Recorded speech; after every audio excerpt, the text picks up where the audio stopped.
Adding extra baggage in your Emirates flights is pretty easy thing to do. Today, I'm going to show you how you guys can add extra luggage in your Emirates flights.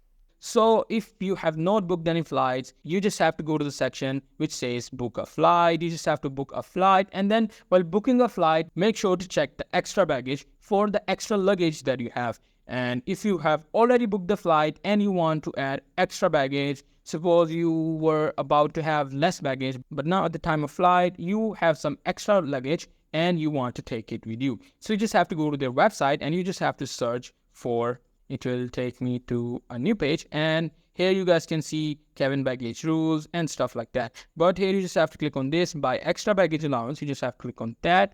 It will take you to a new page. Now here you guys can change your booking. You just have to simply click on manage your booking and it will take you to this page. Now here you just have to add your name, your booking reference, and you guys will be able to update the luggage booking for your flight. So that's pretty much it. That's how you guys can do it. Hope you guys find this video helpful.